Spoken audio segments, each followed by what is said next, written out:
welcome to our module entitled My Eco Footprint.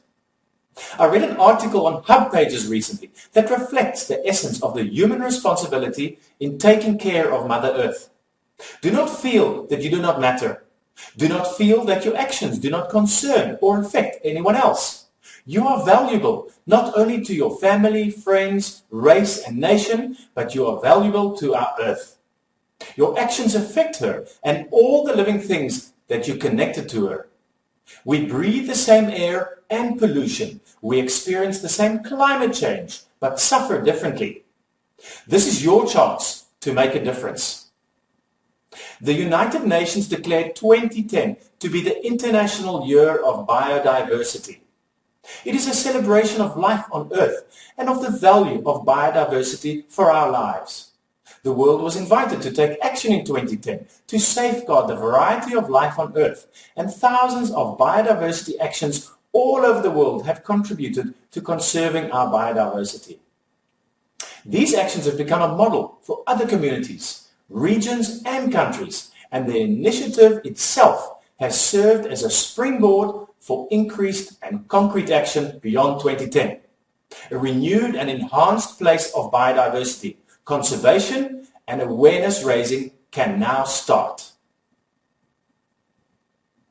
A number of success stories have been selected out of nearly 1,100 partners.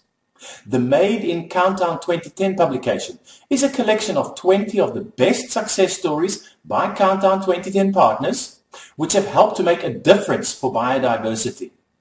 The stories come from partners from Europe to Africa, from North America to South America, from Asia to Oceania, and from cities and companies to museums and community groups, showing examples of successful actions which include adaptation to protection measures, implementation of action plans, raising awareness, and reduction of biodiversity impact. In this module, we are going to show you what an ecological footprint is, who is doing it, why they are doing it, and the science behind it. Then lastly, we are going to perform an ecological footprint calculation and discuss ways in which you can reduce your ecological footprint. Let us start by explaining just what an ecological or an eco-footprint actually is. Imagine this scenario. A man walks down the street and he comes across a chicken that lays 2 eggs each week. The first week he picks up 1 egg and leaves 1 for next week, and he moves on. The second week he comes with his friend. They take 2 eggs and leave 1. The third week 3 of them come and take all 3 eggs, and the fourth week 4 of them arrive, take the 2 eggs laid that week, and the chicken gives them an IOU for the following week. And in the fifth week 5 of them arrive. They take 2 eggs, all that's left, and the chicken that can't be trusted to fulfill its IOUs. It's actually not that funny. It's true and depicts how little regard for our environment and our planet, our economy and human greed has. And now we have taken advantage of all the resources we need for survival. This scenario depicts the essence of this training module, My Eco Footprint, where we are using up more resources, the eggs, than our planet, the chicken, can provide. We may not really know whether the egg or the chicken came first, but we do know that the chicken will be our final meal. Everything we do uses resources and services from nature. Nature provides the food we eat, the fiber for our fabrics, timber and paper, energy to run our vehicles, to heat and cool our homes and businesses, and powers our lights and electrical appliances, as well as provides land to build on. The total demand this consumption places on our ecosystems, namely forests, cropland, pastures, oceans, rivers, etc., are all defined within an ecological footprint.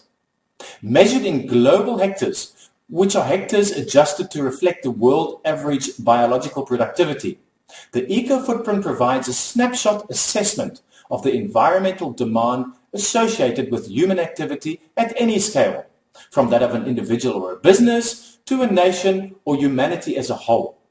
And just like the chicken and the egg scenario, comparing this demand with nature's supply allows us to understand in real terms how much of nature's available budget our activities require.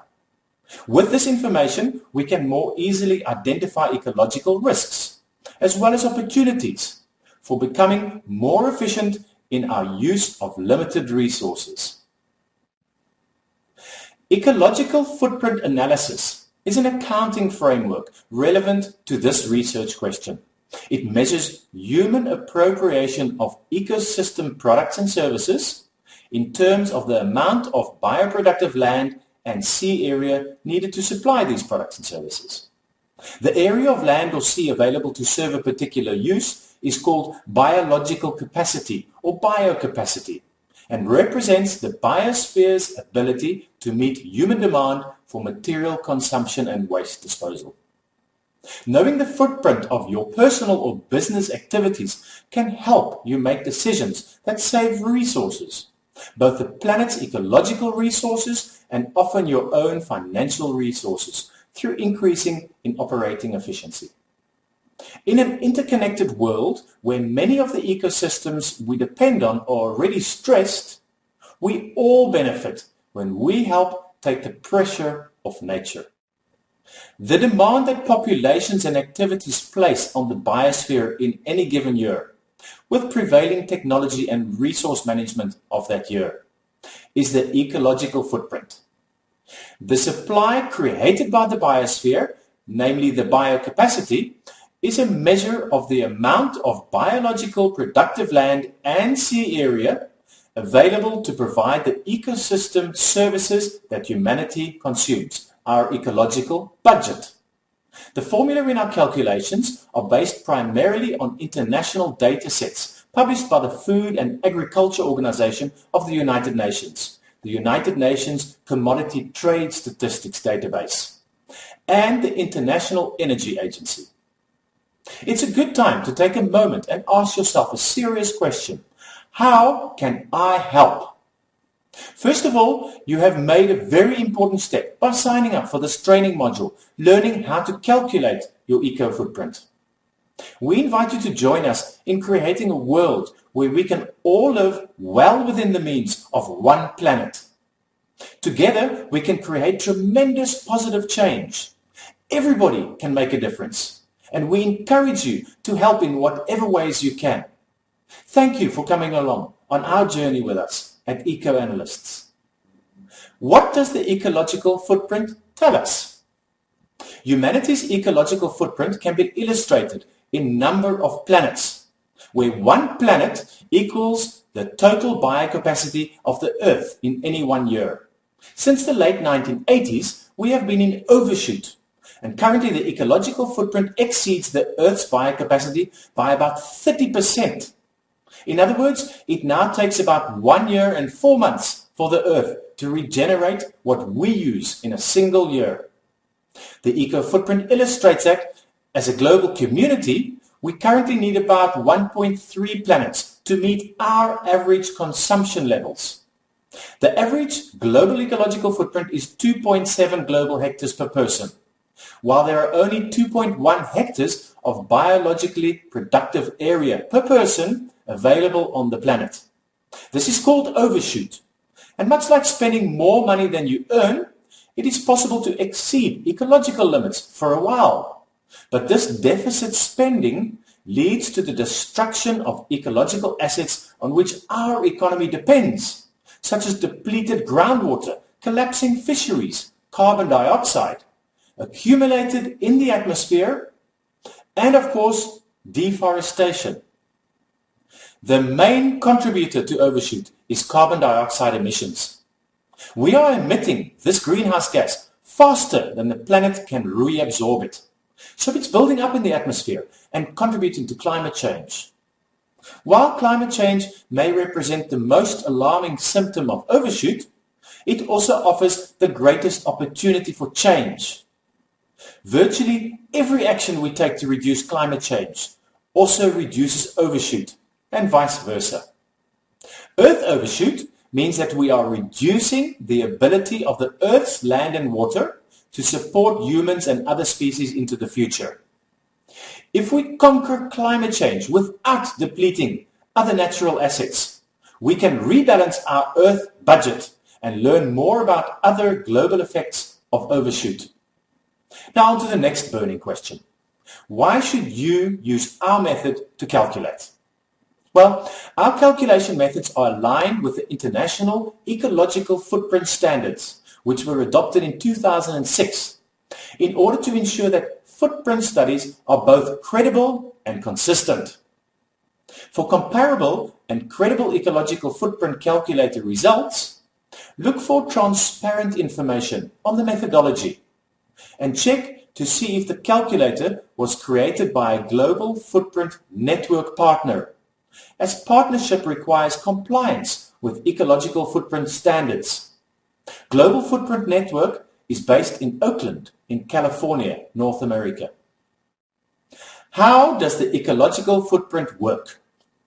Explaining the most basic of terms, the ecological footprint measures resource consumption of human activities across the whole life cycle of a product or service. It converts this to the amount of land needed to supply the resources consumed and assimilates the waste generated. Ecological footprint accounts for our global nature of our economy by capturing the impact of imports and exports.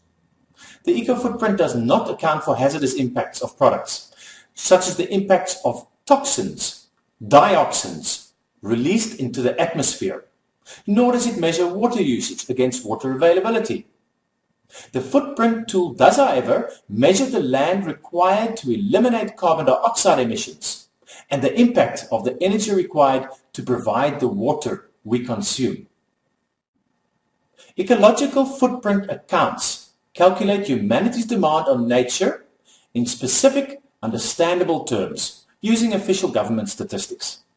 The accounts are helping hundreds of individuals, businesses, governments, and sustainability practitioners around the world to more effectively manage the Earth's ecological assets and move society towards a sustainable way of living. What methodology is used? There are two recognized approaches to accounting flows, economic and environmental. First is the bottom-up approach, or process analysis, as known in life cycle assessments, which builds up a system from discrete, identifiable unit processes, which are then assembled into an overall model of an industrial/commercial activity. Or alternatively, the top-down approach, which examines overall exchanges between sectors of the economy through input-output analysis and by understanding the direct impacts of a single sector. Indirect emissions resulting from interactions with other sectors can then be estimated. Both forms of analysis have their pros and their cons. While the process analysis provides detailed feedback on actual processes or activities that lead to specific impacts, it is limited due to the model of the industrial/commercial system being to some extent simplified. On the other hand, input-output analysis generally captures most activities, but may lack definition within some sectors and is reliant on economical and environmental flow factors. In the EPA eco-footprint calculators, both process analysis data and input-output data have been used for different consumption items, depending on the specifics required in the consumption item and the availability of data. For example, consumption items such as food and computers are modeled using an input-output framework, while office consumables such as paper and toner cartridges are modeled from a process analysis framework, where recycled content or recycling behavior can be taken into account. We can never say, this is enough.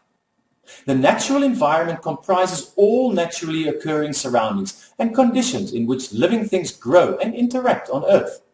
These include complete landscape units that function as natural systems without major human intervention, as well as plants, animals, rocks, and natural phenomena occurring within their boundaries.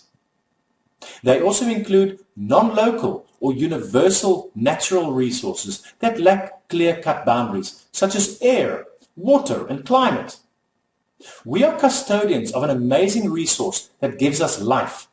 You are on the path to leaving a worthwhile inheritance for generations to come, and we thank you for learning with eco-analysts. A quick way to reduce your ecological footprint is to switch to electronic media. Ask your bank to send you electronic bank statements instead of printed material through the postal service. Did you know that you can get the yellow pages and the white pages to look up phone numbers anywhere in South Africa on the internet? Then you don't need these outdated books, which need to be exchanged every year to be up to date. The internet is always more up to date, with contact information that can be found in these outdated books. Another printed material issue is that of newspapers. Look at the size of one of the local Sunday newspapers. Hundreds of thousands of these are printed and distributed each Sunday in South Africa. And this is only one of them. If we had to add up all the newspapers printed for Sunday readers, with all the other newspapers printed during the week, and then all around the world, you are looking at a lot of trees that need to be cut down for this. This is known as push technology, where the newspapers push the information to you. Most of the time, you're not interested in many of the articles, so you don't even read them. With the internet, you can get the latest news and read only the articles you are interested in. This is known as pull technology. We'll go further into this in a later module. I urge you all, please stop buying newspapers today and change to reading the news online. It may seem as a small step to you, but is a step in the right direction, reducing your footprint. Until next time, I'll leave you all with this final thought. A chieftain from Niger had some wise words to say. I conceive that the land belongs to a vast family, of which many are dead, few are living, and countless numbers are still unborn. Goodbye.